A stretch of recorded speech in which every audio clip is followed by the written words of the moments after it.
They were torturing the men for them to call their people. They will call their people and for them to send money, and they will send the money to a Nigerian account. While the women were going to prostitution.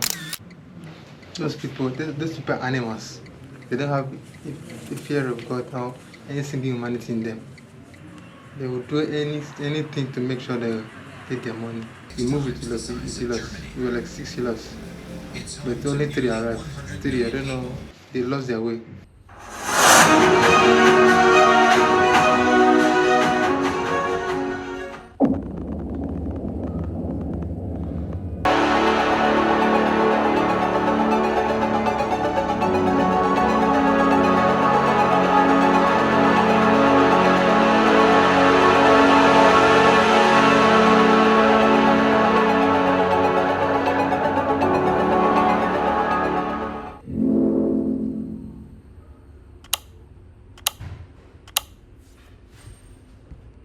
I'm Mr. Eze Uche from Imo State, Isu local government.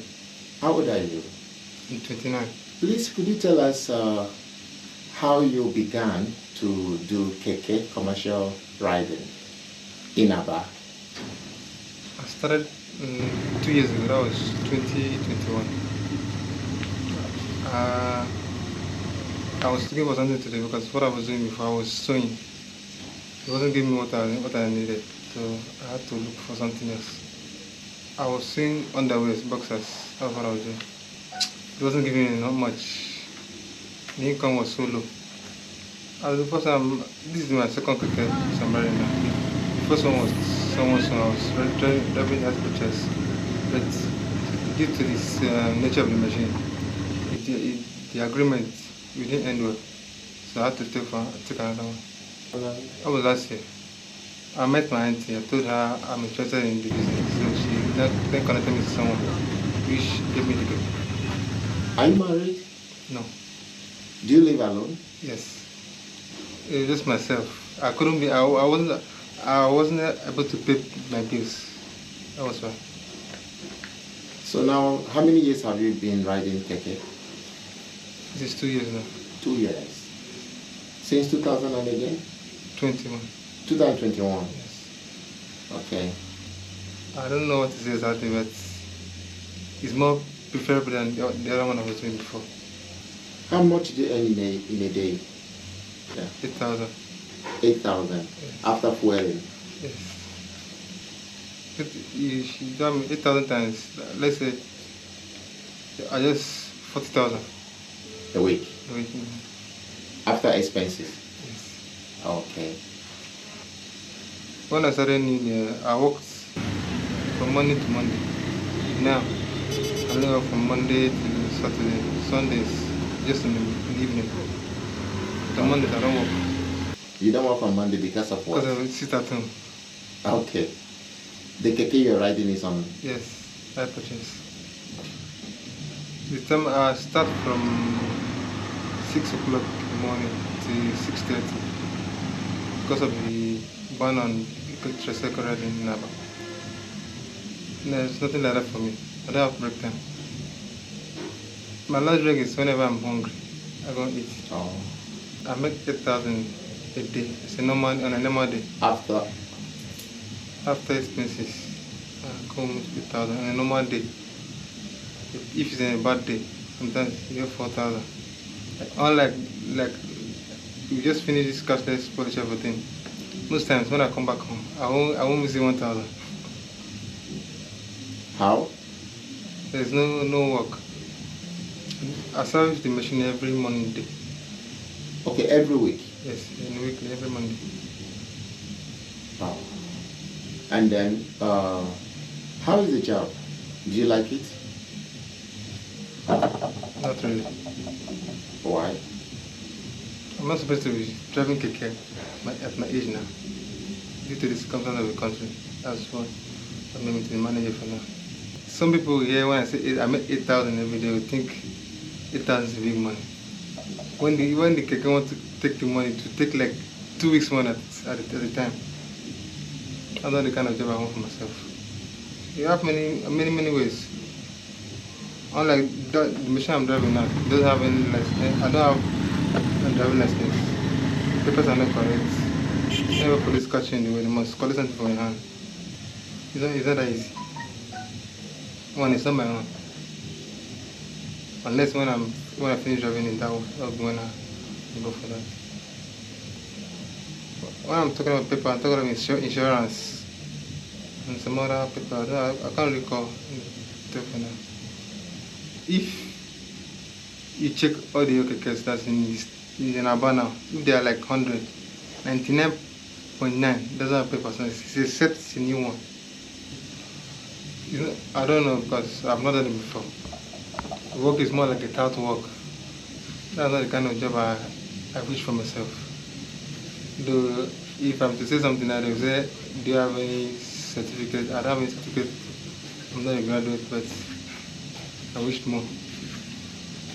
Okay. So what do you aspire to be in 5 years' time? What I aspire to be in 5 years' time? Mm-hmm. I want to own my own transport company. By the grace of God and through hard work, I will achieve my own transport company. I had the dreams of traveling out before. Though it's not dead yet, but I did travel out. I traveled to Libya. It's a North African country. I came back because it didn't end well. I traveled on the 27th of June 2017. I left my village to Kano State alone. Nobody escorted me. I didn't go with anybody. The person I was supposed to go with, because he heard about the journey and how risky it was, so he decided that he will not go back. Go. I should go alone. Then, as a desperate young man, who was willing to do anything to survive, to leave this country, I continued the journey alone. So when I got to Kano, I made some contacts. I met people. I paid. I had dollars with me because before I traveled, I went to Bureau de Change. I changed my money to dollars. When I got to Kano, that was where they changed the money back to Sifa. Continue our journey. From Kano, there's one place they call Tinkin. I don't know if you know about Tinkin. It's a village in Kano. We camped there for 2 days, yes, with some other people. From there, we started our journey to Agades. In Agades. Agades is one of the cities in Niger. When we got to Niger, we stayed for like 3 days more. Before they could gather some things, we started the main journey to Libya. It took us about 11 days before we could get to Libya. We were like 6 hillocks because we moved with hillocks. We were like 6 hillocks, but only 3 arrived. 3, I don't know, they lost their way. Where are going? So, because the desert has road, not every driver knows the route to the desert. So on our way, before we got to Libya, our soldiers.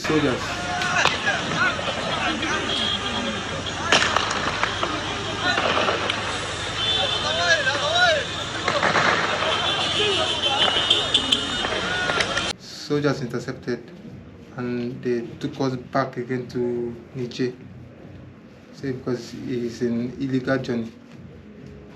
We went there and they said they will call for rescue to come and take us back to our country. We were at the camp. At the camp while they were arranging for us to go back. Then our drivers came back to us without the soldiers' notice.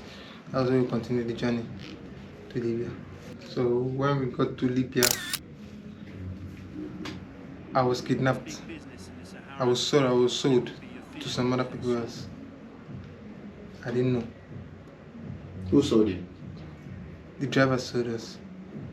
The driver that brought you guys sold you? Sold you? Because we were owing them. Our money wasn't complete. Not all of us, some that didn't pay complete. They sold us. About how many of you? I don't know. But we were like 30 in that hillocks. $39. About how many of you were sold that couldn't complete your payment to the driver? When you get to Libya, everybody will go to his own destination.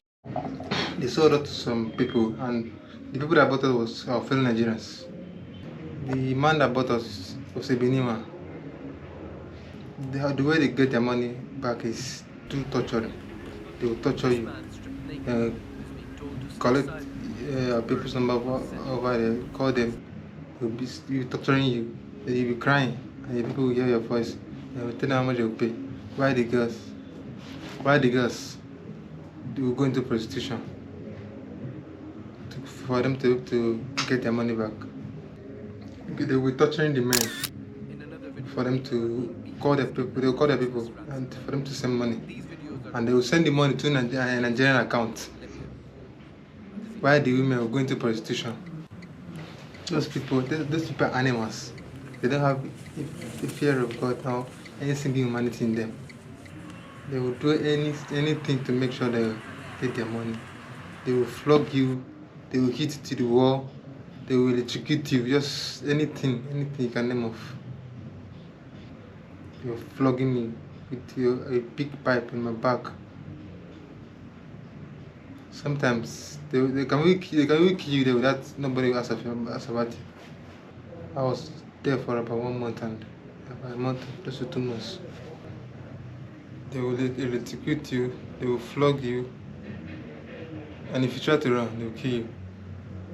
I heard of people they killed before I came in there.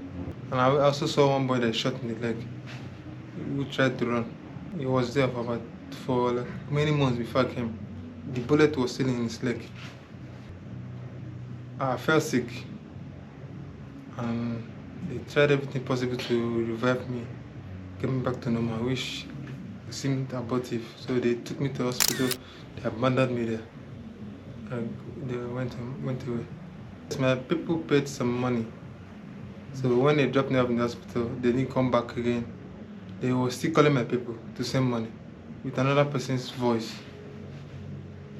I think my people sent about another 100,000 to them before I finally got a phone in the hospital. They called my people, tell them that they shouldn't send the money again. I'm no longer with them. They were asking for 400,000. We were able to raise 150 for them. My people raised 150 for them. The first they gave the 100,000 while I was there. The next 50 they sent, I was not there with them again. A miracle happened. A miracle. They dropped me off, telling me that they would come back. I should wait there in a wheelchair because I was no longer working there. They went. I waited and waited and waited. I didn't see them. I had to find a way for myself. So I rode the wheelchair. I saw one young man standing and with another young man with an old woman. They were, Libya is an Arab country. They don't speak English. And me then, I was not able to speak Arab. So whatever I was saying, I will be using English. I don't mind whether you hear or not. All I'm doing is for me to say my problem out. I was telling the guy that some people dropped me and they left and they haven't come back since then. So the man there talked to the other man who was with his mother. I don't know what he told the man. The next thing I saw, the man turned back, rode me with the wheelchair, took me to the receptionist. They discussed, and he took me back to where he met me. Told me that he'll come back, gave me a sign that he's going to come back. I said, no problem. He went. I waited for him for like 2-3 hours. I started being worried. I think he won't come back. But to my surprise, he came back, took me home. Before he went home, he took me to a pharmacy. Yeah, I had a wound in my leg. Then I went to the pharmacy, they dressed the wound, cleaned it up. Then he would now roll me back to the car. The wound, what led to the wound in your leg? I can't really tell. So I woke up one day and I saw something swelling up in my leg. I think it was yellowish. It happened in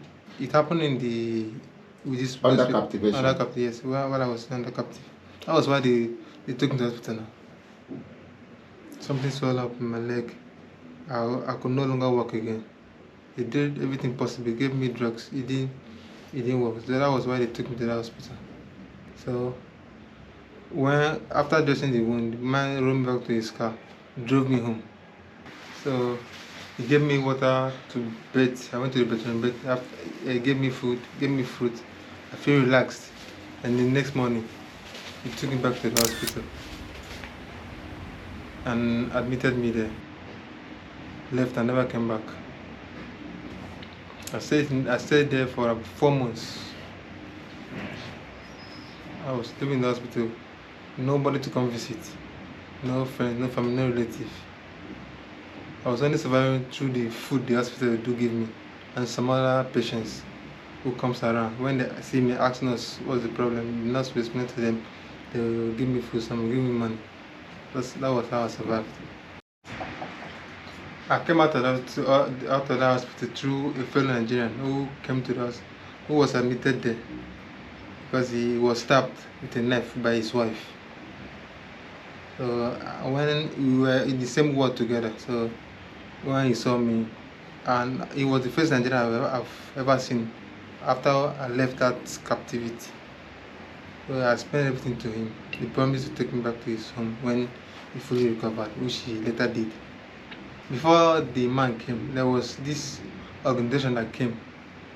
They were called International Organization for Migration, which their representative was one Mr. Bedu. He's a Libyan man. They said he was a friend with one of the doctors in the hospital. So the man called him to come and look into my case. When he came, I gave him all my details. So he came back. He left and came back. He'll be bringing me food, clothes, everything I need, toiletries. I promised me that I will be taken back to my country safely.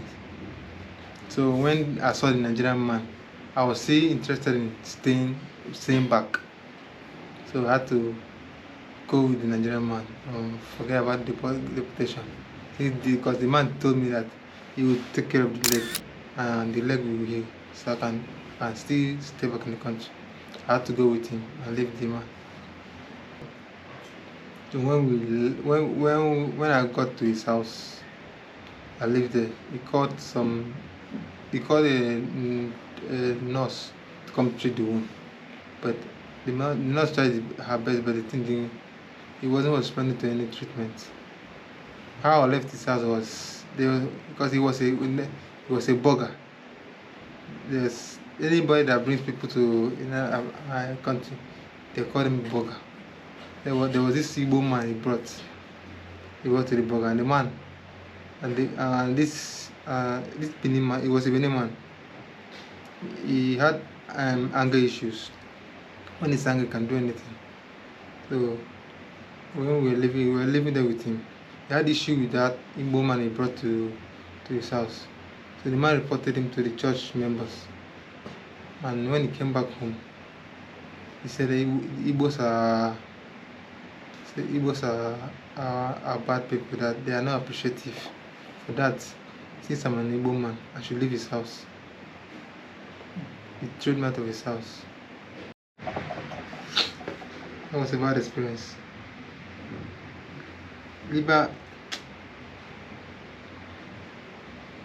I stayed outside for over 3 hours outside the compound. About 3 hours with the cold, kind of cold as that DB has there. Stayed over for over 3 hours. The next morning, he took me. He said I should come inside. I went inside. I bathed. He said I should enter the car. So the man dropped me off at one junction. Luckily for me, I met a man who was also in the captivity with me that time that they captured us. The man saw me immediately. He said, "Oh boy, is still there alive?" I said, "Yes." And he recognized me. At first, I didn't recognize him. So he explained himself to me. I remembered who he was.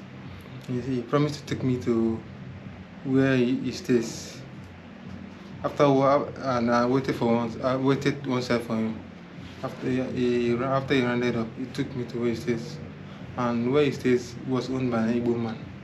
So we went there. He showed me the man. I explained myself to the man. Told him everything that happened. He accepted to accommodate me there. I should stay. I stayed with him for a while. So for some time, when he saw my leg, he gave me a condition whether I would treat my leg or I will be catching for the food. I told him, let me cater for the food. I told him I will treat the leg. He cater for my feeding. He accepted. So we were staying. Due to how good I was, he decided to take it up. He called some nurses to come treat the leg, which they did. They gave me injection, gave me drugs. Even did some operation to the leg, but it wasn't responding to any of those. So the next option was for me to come back to Nigeria. And the money for me to come back was very big. The man's house was where they normally hold our Igbo meeting there. All the Igbos are still around there. That was where they hold the meeting. So he said he would discuss my matter with the fellow Igbos. They will look into it. When they were holding the meeting, he told them about it. He called me out to come and explain myself. I wish I came out, told them everything. So they promised to raise money for me on their next meeting. For their next meeting, they raised some money for me to come back to Nigeria. So after they raised the money, I started preparing for my coming back. I can't remember the day I came back, but I know it was around July 2018. Even when I came back, the money that remained, the man sent me 50,000 out of those money again. That's why I came back to Nigeria. It was around July, but I don't know the particular date. July 2018. So I spent about 1 year in Libya. You spent about 1 year. How many months in captivity? That's 1 month plus. Oh, and then the rest were? 4 months was in the hospital. I spent 4 months in the hospital. Then 1 month plus in captivity. Then the rest months was with those my Igbo people there. And as you returned back to Nigeria in 2018, Yes. what happened? The next thing was to look for solution to my leg, which I did. I tried many possible ways. Traditional, took some injection, all to no avail. So when I came back to Aba, because I said I won't stay in the village. There was no hope for me in the village. I followed my sister back to Aba. So I stayed in that place for a while, and then I now returned back to my own house where I was living before.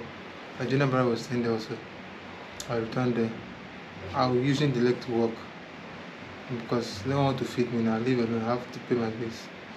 So on 2020, I traveled to where my sister lives. So it was her husband who advised me to go to hospital for them to look into the leg, because since I've tried everything else and no one has worked, I should go to hospital, which I immediately did as I came back to Aba. That was how the leg started healing. So what was the leg? What was it diagnosed to? It was diagnosed of leg ulcer. As a result of what? I can't really tell because I don't know how I got the. Was it the torture that gave rise to the leg ulcer? It must be. Did they torture your legs? They didn't do anything to my leg. I didn't do it because where we normally urinate, it's just like a small bottle, small can. Everybody will urinate in the can together. Maybe that was where I got the infection or what. I don't know. As of then, when the thing started, all my eyes were yellowish. If I go to urinate, I'll be urinating blood. If I go to excrete, I will see it's blood.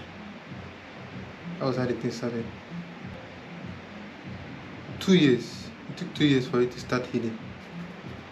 Even with the. So you were idle? No, I was not idle. Not 2 years. I was working. I was sewing boxers for someone.